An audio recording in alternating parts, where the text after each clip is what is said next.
question. Thank you. It's exciting to be here. I hope this talk will also resonate with the previous talk. The previous talk was talking about the microcosmos of our brain, and I will hopefully try to give you a different perspective about the macrocosmos. So it all started with "Let there be light." But was there light at the very beginning as we know it? The universe, as we observe it today, with all its unconceivable size and content, came into existence from a singularity, from a dot of rupture. And we called this event the Big Bang. But as descriptive as these words are to describe this event, the question is whether there was really a bang at the beginning. So we are doomed to have a distorted view and perspective of the universe unless we go beyond what we think we know is true. So in many cases, what puts us into trouble is not necessarily what we don't know, but it's what we know for sure that just isn't so. So a distorted view of the universe will reflect upon our perception on the galaxy, on the solar system, on our planet, and it will surely reflect on our perception of ourselves as the inhabitants of Earth. So we cannot be big-headed. How can we be? We know only 5% of the content of the universe. And for the rest of the 95% of the content of the universe, we use just placeholder words like dark energy and dark matter. And for this 5%, we really work hard to understand it, but we are basically looking in the face of ignorance. And we astronomers are very aware of this. We understand this, and this gives us an awe. It gives us a sense of awe and aspiration for the universe. So here today I will try to give you a glimpse of the perspective of an astronomer of the universe and how we connect to the universe. So I will go ahead and talk about what an exciting time we are in. The first extrasolar planet was discovered in 1990. And today we have approximately 700 or so extrasolar planets. And we have moved from 0 to 700 in a matter of 2 decades with this ever developing technology pushed by this frontier. So Milky Way, our galaxy, has approximately 100 billion stars. And now we are at the verge of thinking that each of those stars, on average, has at least one extrasolar planet around it that is bound around the star, is hosted by the star. And the flung out planets that were lost during the evolution are thought to be in the trillions. So we think that only in the Milky Way galaxy, we are probably hosting 160 billion planets. So wouldn't it be an unexcusable, egocentric thing to say that we are alone in the universe? So I was fortunate enough to work with the scientist who discovered the first extrasolar planet. And this planet was not discovered around a regular star like our own sun. It was discovered around a very peculiar and exotic object that we call neutron stars.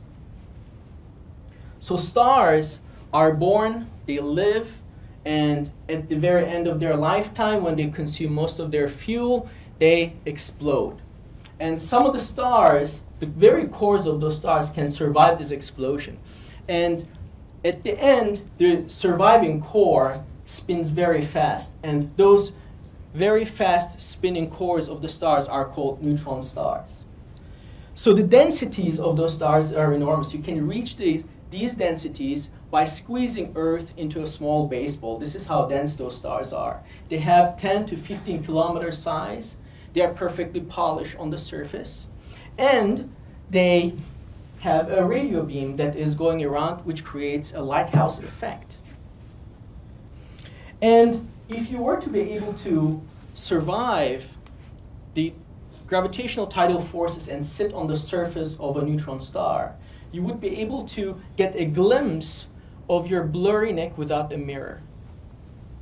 And the reason you can do that on a neutron star is because the density is so high, the gravitational force is so powerful that the light cannot go on a straight path anymore. It has to bend around. So this is how exotic those stars are. In universal standards, this is as exotic as it gets. So we observe those stars by a very distinct feature they have. They have very periodic signals. And they are so periodic that they rival the best, most precise atomic clocks. The best atomic clock shifts 1 second only in 100 million years, whereas those stars, the signal that we get from some of those neutron stars, pulsating neutron stars, does not shift 1 second in 3 billion years. So, as you can imagine, we did not lose the opportunity to use those stars to do experiments. In fact, the most precise measurements of Einstein's theory of general relativity is being done by using pulsating neutron stars that we call pulsars. So, as I was saying, they rival the most precise atomic clocks, and this enables us to do real physical experiments in the extreme environment that we cannot reach in terrestrial laboratories. So I will try to show you what they sound like. So on the left side, you see what the pulses look like. This is, in essence, the electrocardiogram of the heartbeat of those stars. And if you were to be able to have an ear and listen to radio waves, this is what they would sound like. So this is the signal from a relatively slowly rotating pulsar, the name of which is up here, that rotates only 1.4 times per second. As I said, this is one of the slower ones. So here, this is one of the faster rotating ones. 11 times per second. And then we have extreme end for pulsars that we call millisecond pulsars. And in those cases, we reach enormous speeds on the very surface. The rotational speeds on the very surface reaches a fraction of the light speed, and this is what they sound like. And we do listen, metaphorically speaking, to those signals by which we can understand their dynamics. We can even penetrate to get their geometry and understand whether they have a binary companion or not.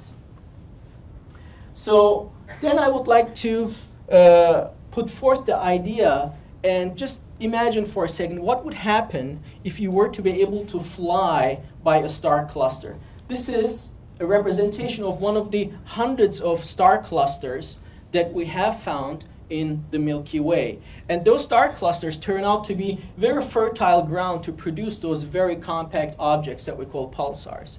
In one of them, we have found more than 20 of them. And this is a simulation what it would sound like if you were to be able to fly by and had an ear that can pick radio signals. And this is what a cosmic symphony would sound like. Each of those beeps corresponds to a pitch which can be represented by the musical note. And this, for me, is a cosmic symphony. And this is real data. Right? This is a simulation visually, but what we hear is real data for real star cluster.